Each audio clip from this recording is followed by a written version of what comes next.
এটা কি? এই এসটাকে এইখানে গোল করতে পারবো।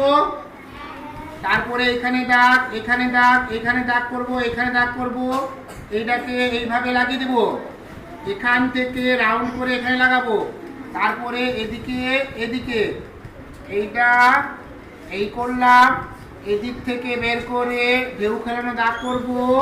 এদিক থেকে এই আবার এখানে একটা আর এখানে একটা, এইদিকে এই করে এই করলাম। এখান থেকে একটা পাতা বানাবো, ঠিক আছে? গোলাপ ফুলের পাতা কি হয়? খাঁজ কাটা দাগ না? তাহলে খাঁজ কাটা করবো এরকম ভাবে। পারবে তো? করে দেখাও। বলছো